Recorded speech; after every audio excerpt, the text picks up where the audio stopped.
नमस्कार, जय श्री राम। आप सभी को मेरे चैनल में आप सभी का स्वागत है। चलते हैं आज के बड़े और महत्वपूर्ण खबरों की तरफ। जबलपुर पहुंचे द्वारका शारदा पीठ के शंकराचार्य स्वामी सदानंद सरस्वती ने वक्फ बोर्ड के उस दावे पर कड़ी आपत्ति जताई है जिसमें वक्फ बोर्ड ने कुंभ मेले की जमीन पर अपना अधिकार बताया। मौलाना साहबुद्दीन रजवी बरेली ने कुंभ मेले की जमीन को वक्फ बोर्ड का बताया, जिस पर शंकराचार्य जी ने कहा कि वक्फ बोर्ड कहीं भी कभी भी दावा ठोक देता है। जब उन लोगों ने हमारे देश में आक्रमण किया और कुछ समय तक शासन किया तो उस दौरान मंदिरों के अतिरिक्त काफी जगह खाली पड़ी थी। वहां पर मस्जिद बनाते उनको कौन रोक रहा था? उस समय तो देश में उनका ही राज था। शंकराचार्य ने कहा कि खाली स्थानों में अगर मस्जिदों का निर्माण करते तो आज ये समस्या और हालात नहीं बनते। उन्होंने कहा कि आज हमारे प्राचीन स्थान हमें प्राप्त हो रहे हैं तो ये हमारा अधिकार है और हम वापस लेंगे।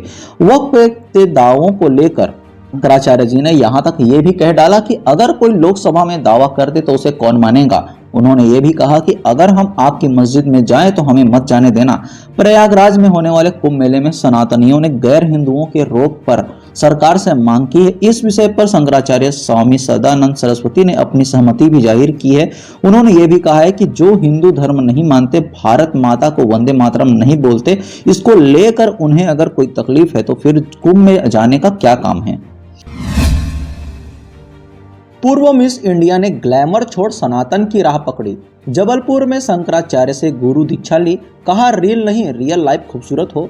मिस इंडिया और मिस वर्ल्ड टूरिज्म रही इशिका तनेजा ने अब आध्यात्म की राह पकड़ ली है। उन्होंने मंगलवार को जबलपुर में गुजरात के द्वारका धाम शारदा मठ के शंकराचार्य सदानंद सरस्वती से गुरु दीक्षा ली है। इशिका ने कहा कि मैं काफी समय से भटक रही थी, सोच रही थी कि किस दिशा में जाऊं। अब गुरु मिल गए हैं। अगर भगवान को पाना है तो गुरु ही रास्ता दिखाते हैं। इशिका तनेजा ने मिस इंडिया का खिताब जीता था। 27 जनवरी 2018 को मलेशिया में मेलाका में आयोजित मिस वर्ल्ड टूरिज्म में उन्हें business women of the world का ताज पहनाया गया था। वहीं 26 जनवरी 2016 को भारत के तत्कालीन राष्ट्रपति प्रणब मुखर्जी ने इशिका को भारत की 100 सफल महिला के पुरस्कार से सम्मानित भी किया था। 13 जनवरी से 26 फरवरी तक प्रयागराज में हो रहे महाकुंभ को लेकर रेलवे ने भी यात्रियों का ख्याल रखा है। रेलवे कुंभ जाने वाले मध्य प्रदेश के यात्रियों की सुविधा के लिए 40 ट्रेन चलाने जा रहा है। इनमें से ज़्यादा ट्रेनों में सीटें उपलब्ध है, जबकि कुछ ट्रेनों में वेटिंग भी है। ये ट्रेन मध्य प्रदेश के 35 से ज़्यादा स्टेशनों से होकर गुजरेगी। रेलवे के अधिकारियों के मुताबिक मध्य प्रदेश से भी लाखों लोग प्रयागराज कुंभ में शामिल होंगे। अब तक घोषित 40 ट्रेनों में से 14 से ज़्यादा ट्रेनों में स्लीपर, थर्ड एसी और सेकंड एसी में सीटें उपलब्ध है। रेलवे ने 8 ट्रेनों को नैनी स्टेशन पर भी स्टॉपेज दिया है। छत्तीसगढ़ में मंत्रियों की 2 बड़ी बैठकें आज होंगी। पॉलिटिकल एफआईआर और धान खरीदी की तारीख आगे बढ़ाने पर हो सकती है चर्चा। छत्तीसगढ़ के 10 मंत्रियों की 2 बड़ी बैठकें आज गुरुवार को होने जा रही है, जिसमें प्रदेश में धान खरीदी और पॉलिटिकल एफआईआर वापस लिए जाने के संबंध में चर्चा होगी।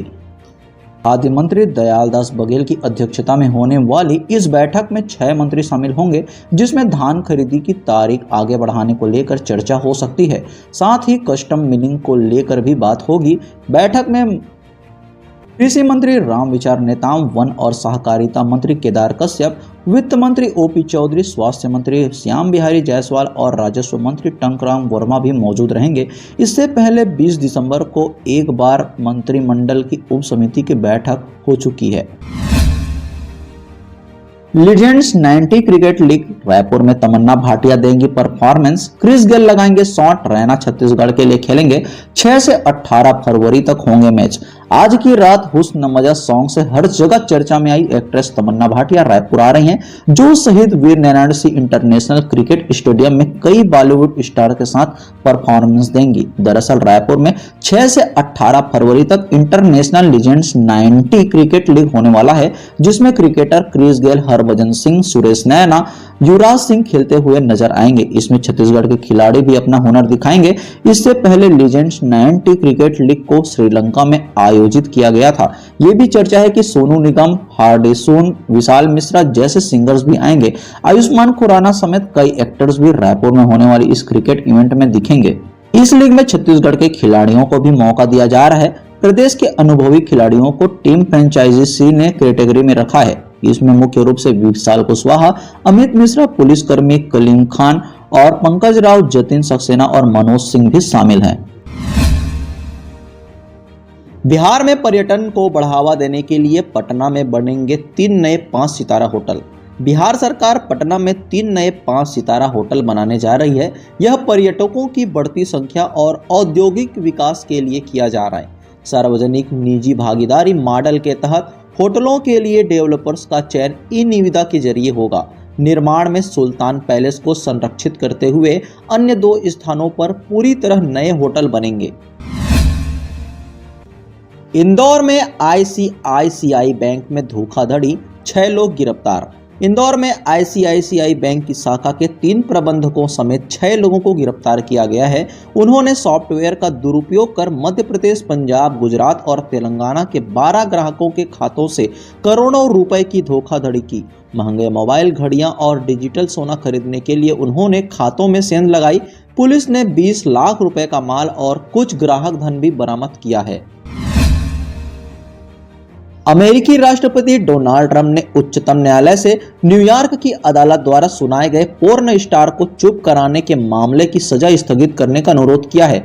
उनके वकीलों ने दावा किया है कि उच्चतम न्यायालय के एक फैसले में उन्हें आपराधिक अभियोजन से छूट मिली है, जो इस मामले पर भी लागू होती है। न्यूयॉर्क की अदालत ने पहले इस अनुरोध को खारिज कर दिया था। LIC की बीमा सखी योजना में 1 महीने में 50,000 से ज्यादा पंजीकरण हुए हैं, वहीं 50,000 से ज्यादा महिलाएं जुड़ गई हैं। हमारा उद्देश्य 1 वर्ष के भीतर प्रत्येक पंचायत में कम से कम 1 बीमा सखी का होना है। LIC के CEO ने ऐसा कहा है। योजना में 3 साल तक मानसिक मानदेय और कमीशन शामिल है। 2 लाख से ज्यादा बीमा सखियों की नियुक्ति का लक्ष्य रखा गया है। 18 से 70 वर्ष की 10वीं पास महिलाएं योजना में शामिल हो सकती हैं। प्रसंस्कृत खाद्य उद्योग भारत को विकसित बनाने में होगा अहम योगदान। केंद्रीय खाद्य मंत्री चिराग पासवान ने कहा कि प्रसंस्कृत खाद्य उद्योग 2047 तक भारत को विकसित बनाने में महत्वपूर्ण भूमिका निभाएगा। उन्होंने कहा, मुझे यकीन है कि प्रसंस्कृत खाद्य खंड भारत को विकसित राष्ट्र बनाने के प्रधानमंत्री के लक्ष्य में महत्वपूर्ण योगदान देगा। उन्होंने कृषि निर्यात और भारतीय व्यंजनों को वैश्विक स्तर पर पहुंचाने के लिए भी जोर दिया है। खाद्य सुरक्षा और गुणवत्ता को सुनिश्चित करने के लिए 100 नई प्रयोगशालाएं स्थापित करने की योजना भी है। भारत निर्यात बढ़ाने के लिए 20 देशों के साथ मिलकर करेगा काम। व्यापार मंत्रालय और 20 देशों के भारतीय दूतावासों ने भारत के निर्यात बढ़ाने के तरीकों पर 3 दिनों तक चर्चा की। बैठक में व्यापार, प्रौद्योगिकी, निवेश और पर्यटन में देश विशेष अवसरों और चुनौतियों पर चर्चा हुई। मंत्री पीयूष गोयल ने कहा, चर्चा में महत्वपूर्ण देशों में निर्यात बढ़ाने के लिए रणनीति बनाना, गैर शुल्क बाधाएं और बाजार पहुंच शामिल थी। नवंबर में निर्यात घटने के बाद यह बैठक महत्वपूर्ण मानी जा रही है। बिहार में गर्भावस्था के झांसे में फंसे 3 साइबर ठग गिरफ्तार।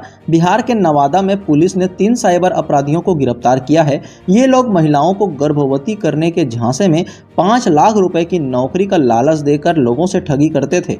अगर बच्चा न हुआ तो भी 50,000 रुपए का वादा करके उन्होंने रजिस्ट्रेशन फीस के नाम पर 500 रुपए से 20,000 रुपए तक की ऑनलाइन पेमेंट कराई। पुलिस गिरफ्तारों से 6 मोबाइल भी बरामद किए हैं और पूरे गिरोह का पता लगाने में जुटी हुई है। तेलंगाना के खम्मम जिले में एक गांव में स्कूल में सिर्फ एक छात्रा और एक शिक्षक हैं। जिले के वायरा मंडल के उच्च प्राथमिक विद्यालय में कक्षा 4वीं में केवल एक ही छात्रा अध्ययनरत है। निजी स्कूलों और राज्य के आवासीय विद्यालयों की बढ़ती लोकप्रियता के कारण नामांकन में कमी आई है। स्कूल वी कैन लर्न नामक एक नया कार्यक्रम चला रहा है और आने वाले साल में कम से कम 25 छात्रों को लाने की उम्मीद है। मुंबई में एक चोर ने एक महिला को किस करके भागने की कोशिश की। जब चोर को फ्लैट में चोरी का सामान नहीं मिला तो उसने महिला को किस कर दिया और भाग गया। महिला ने पुलिस को शिकायत दी कि चोर ने उससे कैश, ज्वेलरी, ATM कार्ड मांगे और जब कुछ नहीं मिला तो उसे किस कर भाग गया। पुलिस ने आरोपी को गिरफ्तार कर लिया। यह मामला काफी चर्चा में है। 5 लाख लोगों को एआई प्रशिक्षण देने के लिए माइक्रोसॉफ्ट ने की साझेदारी।